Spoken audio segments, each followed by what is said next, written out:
All right, today we're diving into an idea from Marty Neumeier's The Brand Flip that basically turns everything we think we know about business completely upside down.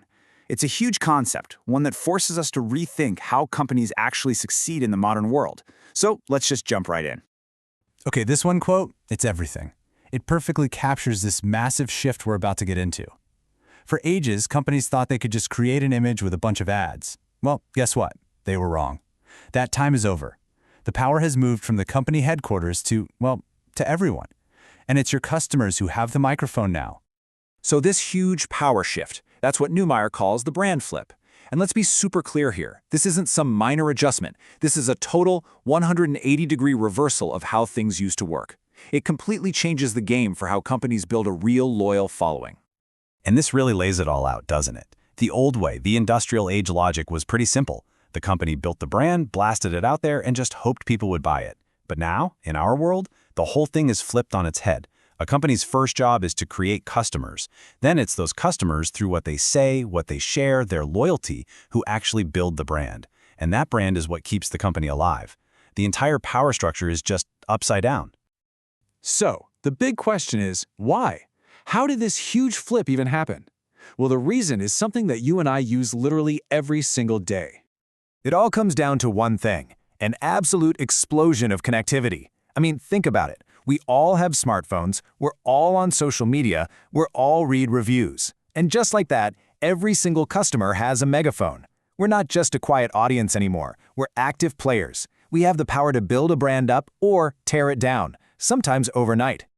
And this quote just nails the new way people think. It's not about just buying something anymore, is it? It's about joining something. We want to feel like we belong. We want to have a say in what's being made. We're actually willing to help create things with the brands we love. We go from being just another customer to being a true champion for the brand. So this group of people, the dedicated, engaged ones, that's what Neumeier calls your tribe. And here's the key thing to get. This is not just a target market or some demographic box you can check. No way. This is a community. They're connected by shared values, a shared identity, and your brand is what helps them show that to the world. Honestly, they are your single most valuable asset.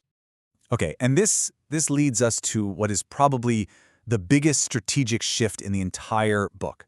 Because once you really accept that your customers are the ones building your brand, it forces you to completely change your focus, away from the what and onto the who.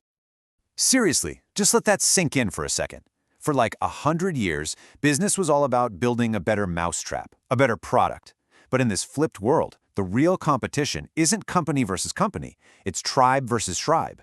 And that means the company with the best customers is the one that wins. The tribe that's the most passionate, the most engaged, they're the ones who will carry their brand to the top. So, this changes the most important question you can ask. It's no longer, how can I make my product better? The new question, the real question, is this one. Who do I want my customers to become? What greatness do you see in them? And how can your brand help them get there? Answering that, well, that changes absolutely everything. And you know what? The best brands out there, they're already doing this. Think about it. Ritz-Carlton isn't just selling a room, it's helping its guests feel more sophisticated. Apple didn't just sell a computer, it empowered a whole new generation of creative people. These companies see the potential inside their customers, and they build things to unlock it. They're not just making money for themselves, they're creating value for their users, making them smarter, more creative, more connected. Okay, so if your customers are the ones who own the brand and they form this powerful tribe, then what's the company's job, right? If you're not pulling all the strings like you used to, what's your new role in all this? And the answer is, your new job is to lead. You can't command your tribe, but you can guide them. You're the one who gives them that flag to rally behind, that shared sense of purpose. You give them the tools they need to win. You empower them on their own journey, and you trust that they'll carry your brand with them. So here's the bottom line, the big takeaway from all this. The rules of the game have totally changed. The way to build a brand that lasts isn't about making better products anymore. It's about making better customers. When you stop focusing on what you sell and start focusing on who you empower, you're not just building a brand, you're building a movement. And that leaves us with one final, crucial question. How are you going to help your customers win?